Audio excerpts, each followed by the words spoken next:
Hello everyone, I'm Doc Hamels and welcome to the second in a series of 3 interviews that we're producing here at Access Chautauqua, and the show being called Chautauqua Candidates, produced and directed by Chris Burt.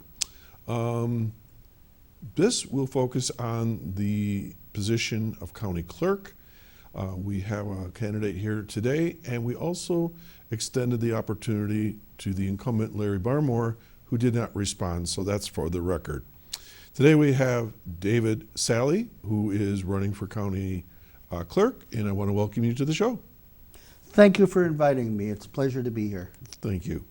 David, I've never met you before, so I'm looking forward to learning a little bit more about you and your background, and hopefully the audience will get to know you a little bit more. David, where do you hail from, and tell us a little bit about yourself. Well, I was originally from Buffalo, New York.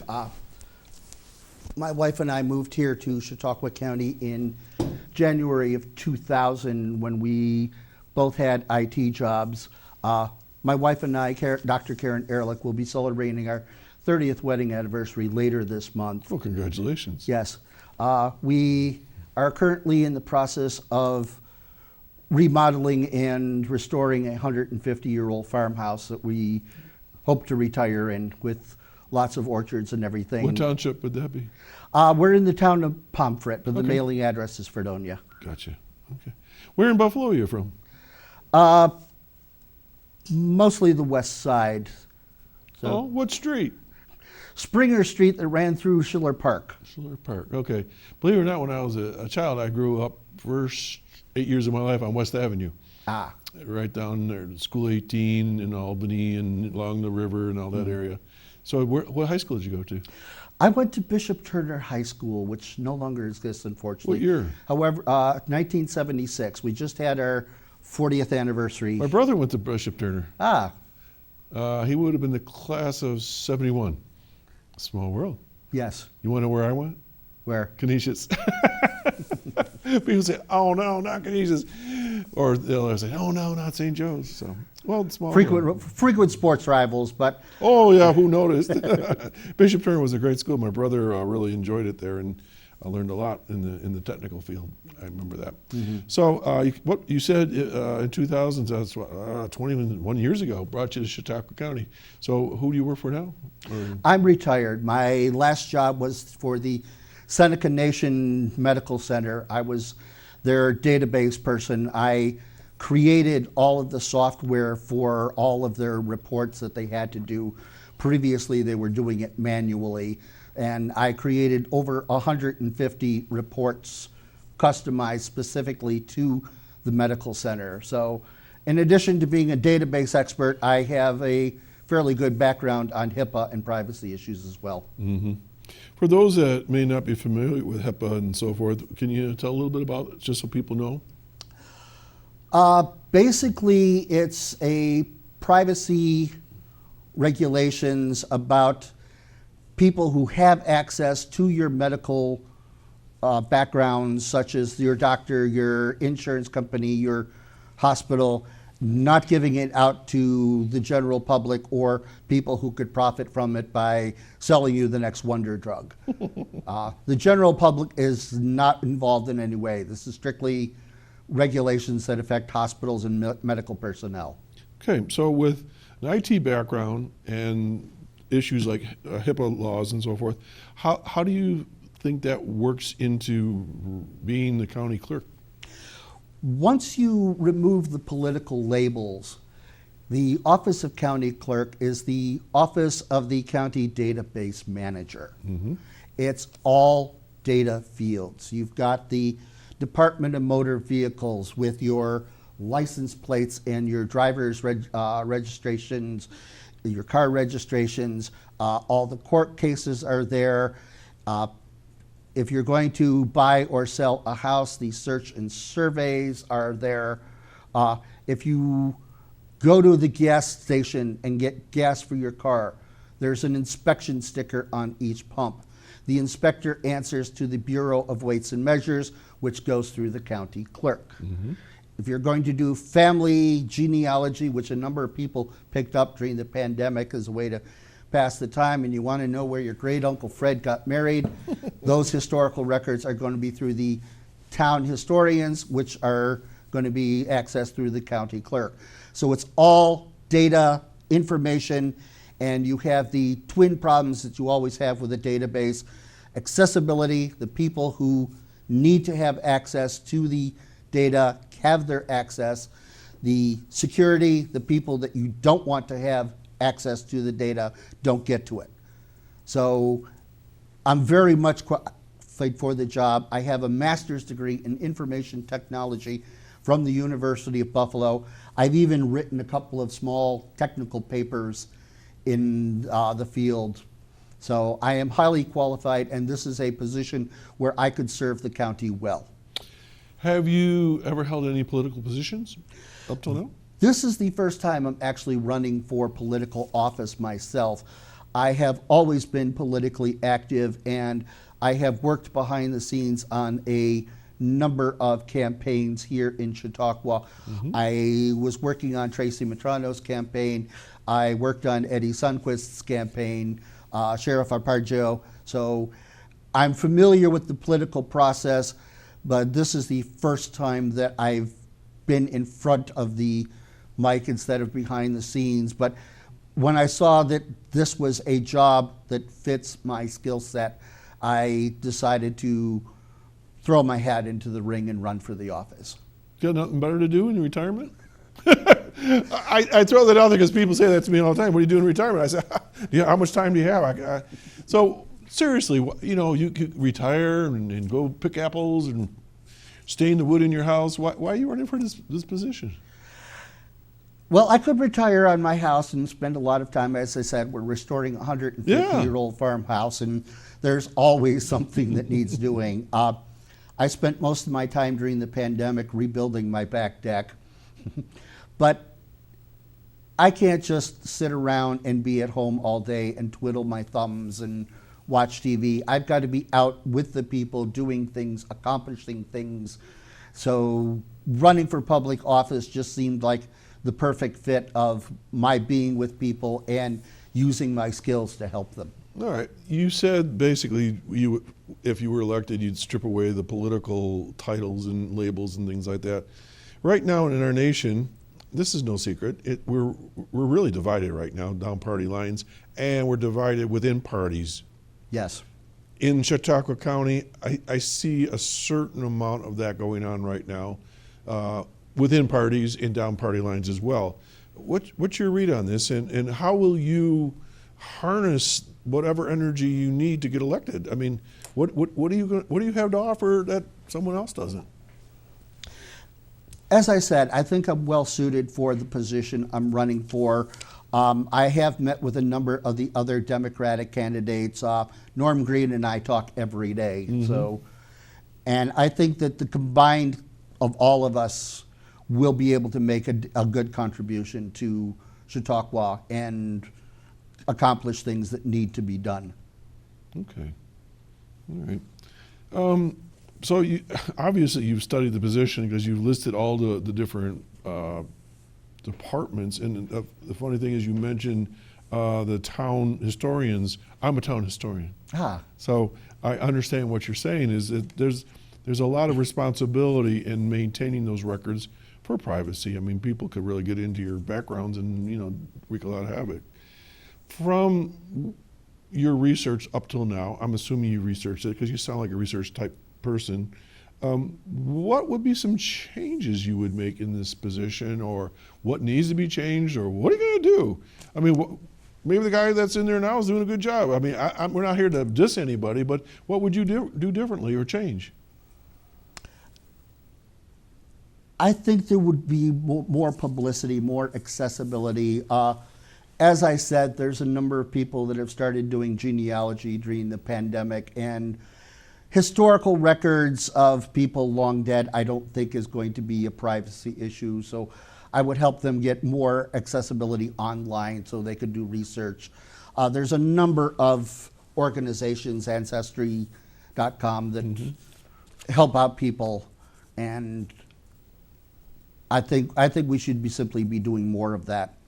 Now, this morning I was actually on the Chautauqua Bell for a gathering, and that is a piece of our local history. It was built, commissioned in 1976 for the American Bicentennial, and saved from the scrapyards in 2009. And not only was the boat ride fascinating, we saw lots of wildlife, wild herons, but also they were giving lecture tours on the history of Jamestown, the ice industry that used to be before we had refrigerators, would go out onto the lake and cut the blocks of ice and transfer them onto the railroads to ship to people who have their ice boxes.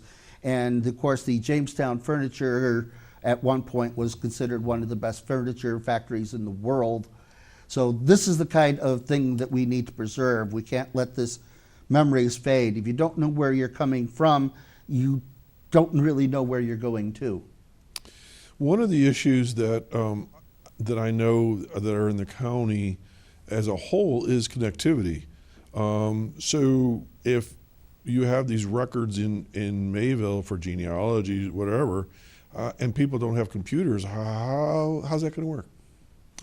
This is one of the topics that the Democrats have discussed as a whole.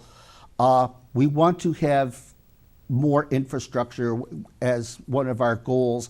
And most people think, well, they're talking about bridges and roadways and railroads. And yes, that's true. But the internet is also part of the internet infrastructure. And we'd like to see internet throughout Chautauqua County. Here in Jamestown, I can get 5 bars, but if I go over to Silver Creek in the township of Henlin, it's like I can't get anything on my phone. And once you have internet in most public places, people would be able to go to their local libraries and get their connection there without necessarily having a computer in their house. Okay.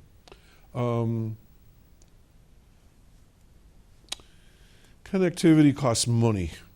And if we're trying to ramp up the coverage in Silver Creek or in my hometown of Ripley or up into Villanova and that, as county clerk, how do you help that process? Well, I wouldn't say calling it costing money as much as calling it an investment we need to make. Okay, so where did we get the investment portion? The tax structure is very poorly arranged. The folks who are more knowledgeable than me on tax structure are working it, but the ultra-rich need to be taxed more and give a greater contribution than what they have. They have too many tax shelters, and in some cases, they're paying less taxes or less tax rate than the average person. Now, you're talking at a mega level. I'm assuming not Chautauqua County, or you're talking about Chautauqua County? On a mega level, certainly, but there are people in Chautauqua County along Lake Chautauqua that are very comfortably well off. And okay, because Chautauqua County is a relatively poor county. Yes, one of the poorest in New York State. I think we actually make the top 10. Yeah, if not higher. So that's where I'm going with this. Is so we're taxing the rich is a drizzle down kind of a thing. So how do we get real money quick to get this moving, or do we have to be patient? We have to be a little bit patient, but I think the internet infrastructure is worth it. A lot of the young people today have specifically stated that they want a work from home job, which means a solid internet connection. So if we have the internet, the more internet we have, the more young people we have staying and working and paying their own taxes and being a part of Chautauqua County. So I think the more pieces we build, the more pieces we're going to get. Okay. Because see where I was going with this is that you got poverty and we don't have infrastructure, but to get to the point where people are working at home, how do we get them hooked up? And I'm not saying it's your job. I'm just saying as county clerk, how would you help to massage that and maneuver that? I mean, are there grants out there? As I said, it's not the county clerk's job, so I have been doing the majority of my research for the county clerk's job. Right.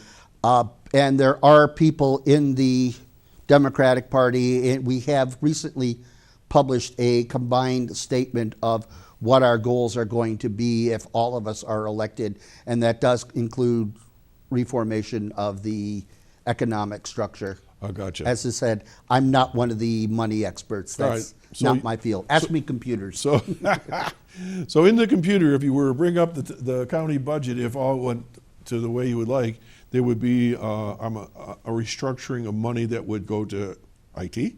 Yes. So is that the answer I'm looking for? Yes. Okay. The rural internet issue of today is the rural electricity issue of 100 years ago. Mm-hmm. People are asking, well, why do they need it? But once they had it, all manner of possibilities opened up. It's the exact same issue. So again, it's something I learned as a historian, amateur. Okay, super. In my last interview, the individuals running for county executive, we were talking about the interaction of the elected positions in Chautauqua County, and there are 4 of them. There's the county executive, the county clerk, the county sheriff, and the county DA. So what's the role of the county clerk in that quad of individuals? How do you see them interfacing? The county DA and the county clerk would both be interested in the court records. So, as I said, I have custom designed software for the Seneca Nation. I would be able to custom design anything software related he needed for court records. The individual running for county executive in the Democratic Party is Norm Green, and we are good friends. We talk to each other every day. So there would be a nearly constant interaction between the two of us as executive and clerk. Mm-hmm. Okay. I've been calling it Batman and Robin, but he doesn't like that. Okay. So tell us a little bit about this weights and measures. I know that, is this where somebody goes in and measures a gallon of gasoline and says, yeah, it's a gallon of gasoline, or I don't know what y'all do? That's essentially correct. That's what they do. They check to see that the calibration is working correctly, and that if you're paying for a gallon of gasoline, you're getting a gallon of gasoline. The machines are inspected on a regular basis, just like your car is inspected on a regular basis to make sure it's functioning correctly. Okay. Switching around here a little bit more, I was looking at the different departments that you listed. The DMV, Department of Motor Vehicles, in my mind, is a dinosaur. People are saying, don't go locally, go on the internet, do your registration online. I mean, what are your thoughts? To some extent, you are correct. We are better than we have been, but we're not as good as we should be. There is some online, but I think more could be done. The pandemic was a major problem with the doors being closed, and then people were getting delays and such. And I felt that you could go online locally and do everything there, but that wasn't done. So that's something I'd like to see is, yes, more modernization, more localization. There are some things you simply have to come into the Department of Motor Vehicles for, driver's license exams. So, because I know that it appears that I'm guessing at the state level, it seems like they're trying to close offices. I don't know. Maybe it's just an impression I've gotten, but we'll see on that one. All right. So let's say David Salley wins the election in November, and on January 1st you take over the position. What are you going to do in the first 6 months that everybody else hasn't done, or what would be your game plan? Now, the Dunkirk School Board has stated that approximately half of the students in Dunkirk are Hispanic. And this has been consistent over the last several years. If half of the students are Hispanic, that means half of the families in Dunkirk are Hispanic, but there's no one in any of the county offices that speaks Spanish. This has been brought up before, and the question was, well, nobody applied. That's like saying the door was open, but nobody walked in. Did you tell people the door was open? You need to go out, advertise, recruit, put Spanish ads in Spanish community newspapers and say, we want a Spanish clerk to work with half the population of Dunkirk. At the very least, have one person at each motor vehicle department. So that would be the first thing I would do. Okay, let's hold that thought for a minute. Are these not civil service positions? Yes. So And how would that work? I mean, it's not like you just say, okay, you speak Spanish, you're hired. I mean, they got to go through testing and all that, don't they? Correct. The ideal situation would be someone who has passed the civil service exam and is a native Spanish speaker. Worst case scenario is we get a professional interpreter who would then work between the customer and the clerk and get the business done. But I feel this is half of the community not being serviced correctly, and I feel this is very important. Okay, so that's a high priority, is to try to get some bilingual staff in throughout your departments. Is that what I'm hearing you say? Yes, starting in Dunkirk and working south. The heaviest Hispanic population is within Dunkirk. Okay, so that's one thing you do. What else? The Jamestown Department of Motor Vehicles is not county owned but county rented, and in my opinion that is a very poor location. I actually drove past it yesterday while in Jamestown. There's exactly 13 parking spaces for both employees and for the customers, and that's simply inadequate. You have one exit, which means if someone's trying to enter and someone's trying to leave at the same time, you've got a bottleneck. This is in the parking lot. This is the parking Okay. lot. This is 13 parking spaces total, and they have a disability slot, but it's literally the one farthest from the door. It's all the way against the sidewalk. And what I would do is I would move that right next to the door. Now the area in front of the doors is already a no parking area, and that would also double as the disability no parking space for putting down the ramps. So the no parking area next to the disability parking space all the way down at the end of the parking space could be made into 2 more parking spaces, so you'd have a couple more. Now the other half of that same building is Medcare, and I don't know who got first pick, but the Medcare parking lot on the other side of the building has 28 parking spaces, literally double, and it's got 3 exits, so there's never going to be a bottleneck. If that's not available, I would simply move and find a better spot where more accessible parking, more disabled accessible parking is possible, and a more modern building which can be aired and ventilated. I've been told it's too hot in the summer and too cold in the winter. If I'm reading you right here, the first 2 things that you talked about seems to be respecting the consumer. Yes. Did I nail Yes, that? the consumer is not being listened to. I'm reading all these letters to the editor in the Observer today, and it's one complaint after another, and nothing is being done. As I said, the Spanish-speaking issue was brought up 4 years ago and ignored. We can't ignore the general public. Our job is to serve the general public. So yes, that would be my number 1 priorities, is getting the consumers happy. Okay. All right, so getting more bilingual staff, restructuring the DMV in Jamestown, and one more. Do you have one more? Those would have been my first top 2. I don't really know of any crisis that is happening within the other office. The Bureau of Weights and Measures is saying everything's fine. The folks who run the search and survey, I have a couple of friends who are real estate lawyers, and they said, whatever you do, do not get rid of those people. They are gems. It's like, get rid of the upper management, but please keep those people. They're cursed. So If it's not broke, don't fix it. Right? exactly. Right. So Okay, good. Okay, so COVID is part of our lives for the last 2 years now. Do you see COVID influencing your departments if you were elected?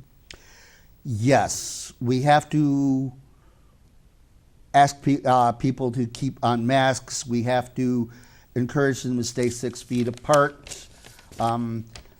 My current website has listings from the CDC now as to what the state of COVID is in Chautauqua County and where you can go for your vaccination and other frequent health tips. Stay the 6 feet apart, wash your hands and face frequently, don't touch your hands to your face, leave the mask on, that sort of thing. But so yes, we will, rather than have people waiting in line close, one after the other, we would have to put markings on the floor, space them apart, that sort of thing. So I'm assuming there's some of that now? Some of that now. There can be more. Okay, all right. David Salley is running for county clerk, and I got like a minute and a half left. It's your time. And if you don't fill it, I'll fill it, but I'm going to give you the opportunity to fill it. What would you like to, look at that camera and tell people what you want to know, what they should know. I am not a politician, I have said. This is my first time running for political office. I'm not going to approach it as a politician. I'm not going to approach it as a business.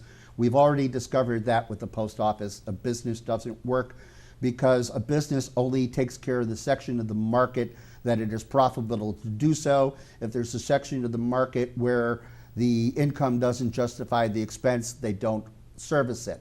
A government department needs to service everybody, the profitable portions, the non-profitable portions. I am coming in as an IT professional, as a professional database manager, coming into a county database management position. So I'm hoping to have a unique approach to this and better serve the people. Okay. David, thanks for taking the time to come in today. I hope that people that are watching will have an idea, a little bit better idea who you are and what you represent and some of the concerns you have for this consumer. And just for everybody's information, this particular show is going to air on October 9th, and it'll be at 1 p.m. and 7 p.m. starting October 9th, and we'll run all that week through October 15th. Okay?